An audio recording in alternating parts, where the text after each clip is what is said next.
Alhamdulillah, segala puji bagi Allah yang terpuji atas kesempurnaan, keagungan, serta kenikmatan demi kenikmatan yang dengan dan tanpa pujian kita tidak akan berubah dari kesempurnaan yang ada pada dirinya, dan tidaklah memerintahkan kita untuk memujinya tidak hanya dengan lisan tapi dengan hati dan perbuatan. Tidaklah Allah merintahkan demikian kecuali untuk kebaikan kita hamba-hambanya. Ala ya'lamu man khalaqa wa huwal latiful khabir. Dan Allah, apakah dia tidak mengetahui apa yang terbaik bagi hambanya, sementara dialah yang menciptakan hamba tersebut. Dan konsekuensi dari kesempurnaan kasih sayang dan kebijaksanaan dan ilmu yang ada pada Allah menjadikan segala sesuatu yang datang dan bersumber dari Allah, baik perintah, instruksi, larangan, ketetapan, semuanya dimaksudkan untuk kebaikan kita. Apakah kita mampu menangkap itu atau tidak?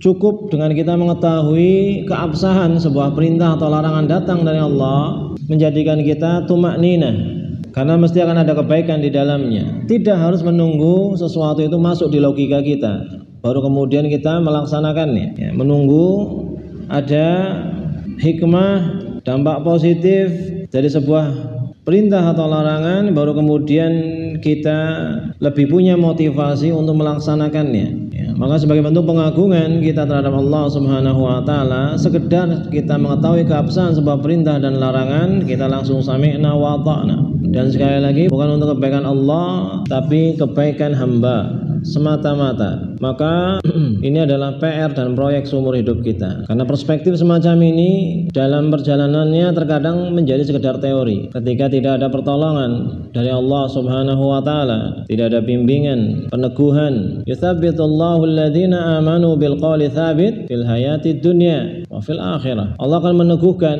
orang-orang yang beriman dengan ucapan yang lurus, dengan ucapan yang benar di kehidupan dunia. Para ulama menafsirkan ayat ini berkaitan dengan apa? Kemampuan seorang untuk menjawab pertanyaan mungkar dan nakir, yang hafalan serta pengetahuan seseorang tentang teori-teori yang akan diujikan dan diajukan sebagai pertanyaan oleh mungkar dan nakir, sekedar teori dan hafalan tidak akan membantu dan menolong. Tapi menjadikan seorang mampu untuk menjawab semua pertanyaan itu adalah seberapa maksimal seorang hamba dalam menjalani konsekuensi dari apa yang menjadi jawaban dia. Maka demikian juga makna-makna keimanan, makna-makna keistiqomahan, makna-makna pengagungan terhadap Allah akan menjadi sekedar teori ketika Allah tidak memberikan keteguhan, penguatan, sokongan dan dukungan. Menjadi sekedar teori. Iya sih rezeki emang dari Allah, cuman kan gitu akhirnya. Akhirnya terjatuhlah kita dalam hal-hal yang secara teori kita tahu bahwasanya itu Allah nggak ridho. Akan sehat dan keimanan kita dikalahkan oleh ego, dikalahkan oleh emosi, dikalahkan oleh syahwat atau nafsu kita. Maka wallahul musta'an, senantiasa kita membutuhkan pertolongan dari Allah Subhanahu wa taala untuk bisa merealisasikan makna-makna keimanan dalam setiap aspek kehidupan kita, tidak berada dalam kondisi di mana teori di satu sisi dan praktek di sisi yang lain. Khawatirkan itu adalah representasi ilmu yang tidak bermanfaat, yang justru akan memudaratkan kita. Al ilmu in lam yanfa' dhar. Ilmu tentang baik dan buruk jika tidak menjadi sebab kebaikan bagi seorang hamba, maka dia akan memudaratkan. Dia menjadi beban tersendiri kelak di hadapan Allah Subhanahu wa taala. Termasuk pembahasan kita di sini tentang birrul walidain. Cukup sudah teori yang kita ketahui, ya, tentang birrul walidain ini. Sebenarnya hanya saja realisasi dalam kehidupan sangat ditentukan oleh seberapa besar kadar taufik yang Allah berikan kepada kita. Karena seringkali orang tua tidak menjadi skala prioritas kita dan kita punya 1001 alasan. Yang sebenarnya itu bukan alasan, itu hanya bentuk Allah Subhanahu wa taala tidak terlalu menolong kita, tidak memberikan taufik yang sedemikian besar. Wallahu al-musta'an. Nah, pembahasan kita tentang diantara bentuk kedurhakaan adalah ketika seorang anak merantau menjauh dari orang tuanya tanpa seizin dari kedua orang tua. Apapun alasannya, sampai pun menuntut ilmu, sampai pun cari maisha, nah harus diketahui bahwasanya jika itu dilakukan tanpa keridhaan keduanya akan menjadi perbuatan yang terkategorikan kedurhakaan. Dan kedurhakaan sebagaimana sabda Rasulullah, baban muajjala, di antara satu dari dua pintu yang akan disegerakan hukumannya di dunia. Satu di antara dua dosa yang hukumannya di dunia akan disegerakan. Apakah itu berimplikasi pada kepada ilmunya jadi nggak barokah, berimplikasi kepada maisyahnya hasilnya tidak barokah, keluarganya jadi nggak barokah, anaknya jadi nggak barokah. Segala sesuatu yang berkaitan dalam hidupnya tidak diberkahi oleh Allah Subhanahu wa taala. Ketika ditelisik penyebabnya adalah apa? Hal yang tidak terpahami sebagai kedurhakaan, ternyata itu adalah kedurhakaan. Di antaranya ketika seorang menjauh dari kedua orang tua, merantau, ya, apapun alasannya tanpa seizin apa? Orang tua. Atau misal ya mendesak orang tua sedemikian rupa yang menjadikan orang tua sebenarnya nggak ridho tapi tidak mampu untuk mengatakan apa? Jangan. Tapi sebenarnya orang tua apa? Nggak pelong lepas anaknya pergi. Dan anaknya pun kadang tahu sebenarnya orang tua itu nggak izin, nggak ngasih. Maka harus dipahami. Wallahul musta'an, ini adalah apa? Salah satu sebab yang menjadikan Allah menyegerakan sebagian hukumannya pada sebagian hamba. Ya, oleh karena sebagian salaf rahimahullah taala beliau mengatakan, "Idza ra'aita takadduran fi hayatik fadkur ni'matan la tushkar wa wajiban la yu'adda huquqaha." Jika Anda melihat adanya kekeruhan dalam hidup Anda, maka ingat akan adanya kenikmatan yang belum disyukuri atau adanya hak Allah yang belum ditunaikan. Di sini berkata penulis, ba'dul abna la yudrik athara bu'dihi an walidai. Sebagian anak tidak menyadari efek negatif dari jauhnya dia dari kedua orang tua. Saking apa? Obsesifnya dengan sesuatu, saking kuatnya obsesi dia terhadap sesuatu. Fatarahu yas'alil ghurbah wal bu'di 'anil walidain duna an yasta'dzinahuma. Maka kita dapati anak sebagiannya pengen merantau dan jauh dari kedua orang tuanya tanpa bahkan berpikir untuk meminta izin. Hidup saya, ya, memang kalau saya nanti punya keluarga, orang tua mau saya memenuhi kebutuhan saya. Enggak kepikiran menghormati orang tua, mempertimbangkan kebutuhannya, efeknya kalau dia jauh dari saya bagaimana. Enggak berpikir sampai ke sana. Wa duna an yahtaja ilal ghurbah, dan bahkan terkadang tanpa ada kebutuhan untuk merantau sebenarnya. Masih bisa makan, masih bisa bekerja, masih bisa belajar, masih bisa istiqomah, masih bisa, enggak ada kebutuhan. Tapi karena ego, kepentingan pribadi, tanpa mempertimbangkan apa efeknya,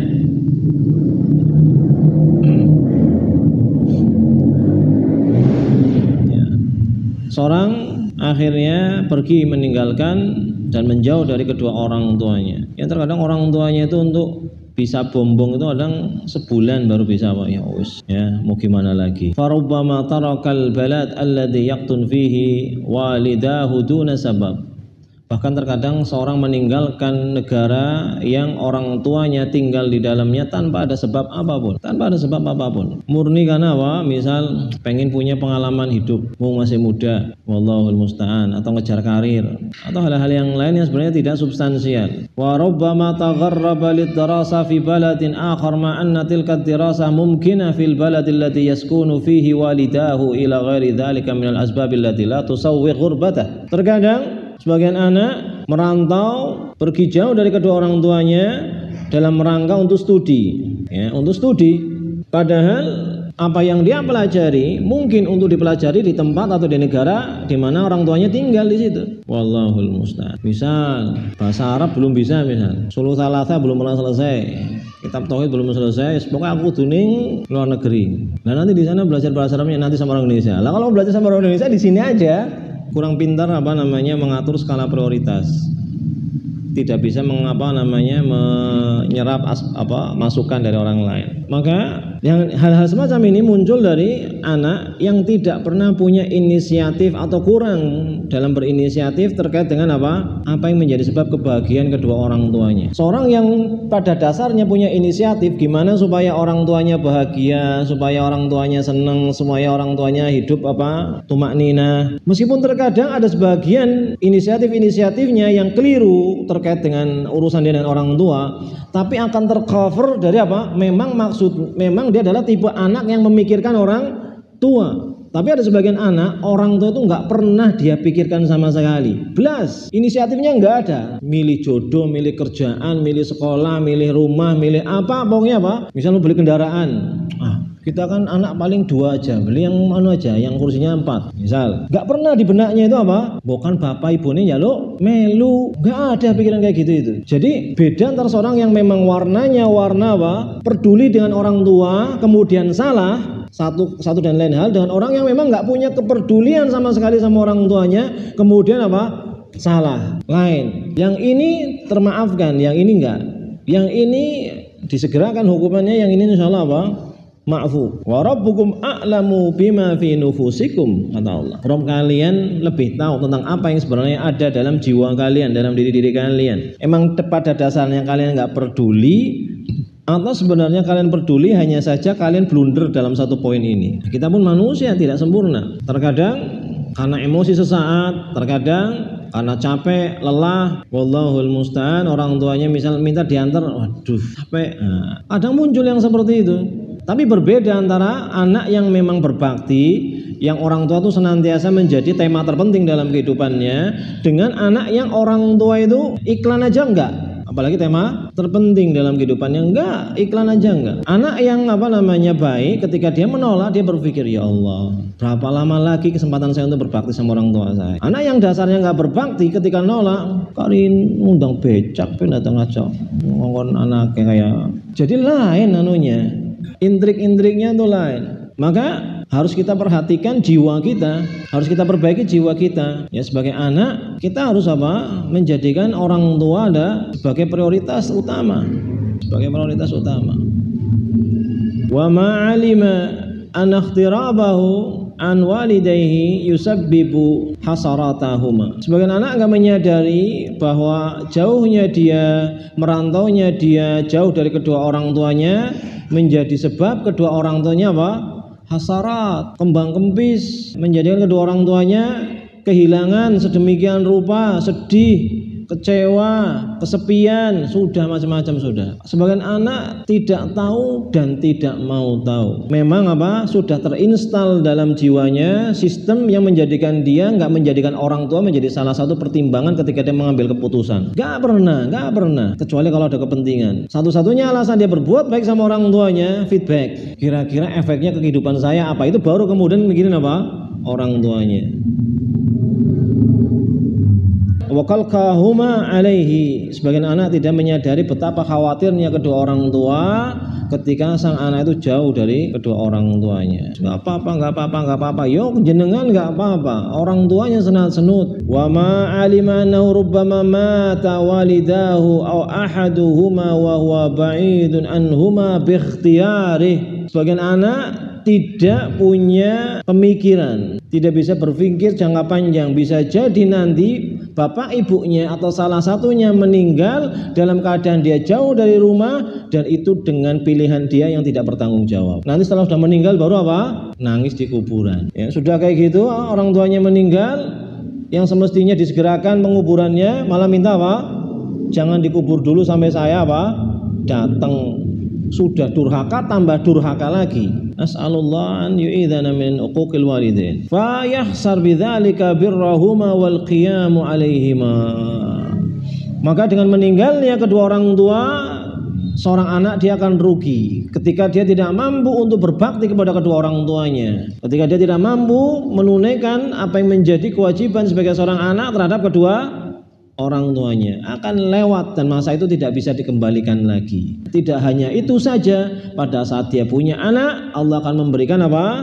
Kompensasi yang kurang lebih sama. Al jaza'u min jinsil amal. Anaknya dibikin nggak peduli sama dia. Bukan karma, bukan, tapi apa? Wallahu yu'amilul abd kama wallahu yu'amilul mar'a kama yu'amil ibadahu. Allah akan memperlakukan seseorang sesuai dengan bagaimana orang ini memperlakukan orang lain. Allah Maha Adil. Amma idza tajal ibn ila al-ghurbah wasta'dhana walidayhi fiha fala haraja alaihi. Adapun jika seorang anak ada keperluan untuk merantau jauh dari kedua orang tuanya dan sudah melewati proses meminta izin kepada kedua orang tua, kemudian diizinkan dengan izin yang benar, tidak karena izin yang sudah apa?